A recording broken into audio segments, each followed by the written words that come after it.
I suspect that many black players who try the Pirc or Modern Defenses play them because they are intimidated by the main lines. Black often tries to confuse white at an early stage with his various move orders, which are hard to pin down. What white needs is a simple yet effective response, which can be used against any black system. The 150 attack with knight c3, knight f3, bishop e3 and queen d2 is the perfect answer. The 150 attack supposedly got its name because it was widely used by a lot of medium-strength club players in Britain. If this is true, then we now have the unusual case that Grandmasters and Super Grandmasters are borrowing the ideas of lesser mortals.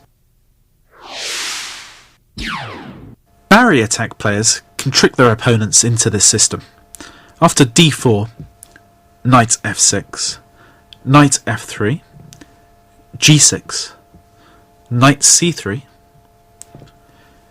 If black's not happy, as a lot of King's Indian players won't be with the move d5, they may try bishop g7. But after e4, d6, bishop e3, we have reached our ideal setup for white. Black also may not be comfortable with playing a pure Pirc defence. Let me show you how play might develop from white's point of view.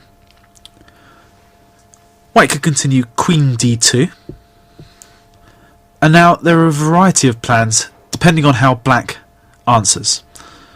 White could play through a pure kingside attack, perhaps with queenside castling, then bishop h6, and a caveman approach, h4, h5, trying to mate down the h-file.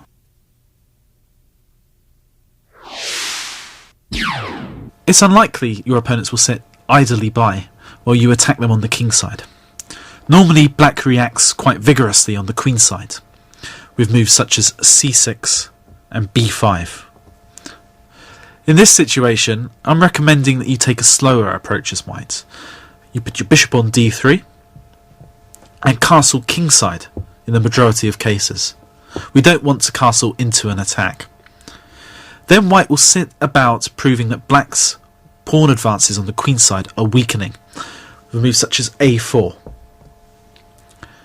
This forces black's pawn to either advance or black to defend the pawn. Perhaps black's bishop will be on b7 by now, so black will play a6 to defend his pawns. Alternatively, black could push with b5 to b4. But after knight e2, black's pawn on b4 requires additional support.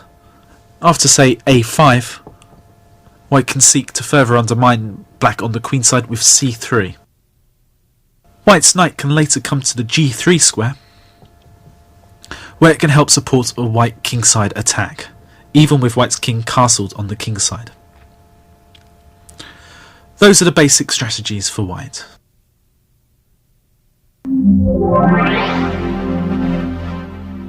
I'm going to look at the alternatives for black to the move knight f6 to begin with. If black plays knight f6 at this stage, then after bishop e3, we have a 150 attack against the Pirc defence. This would apply particularly to those players that got this through a barrier attack move order. After 4 knight f3, black really has a couple of choices at this stage. He can play a6 with the idea of playing b5, or c6, again with the idea of playing b5. Other moves such as knight d7 are likely to transpose into either one of those lines or one of the later lines. After a6, white should continue with bishop e3. Now black can continue with b5. This is a way black can continue to give the opening independent significance from the true Pirc move order. I recommend the move bishop d3 for white in this position, cementing the pawn on e4.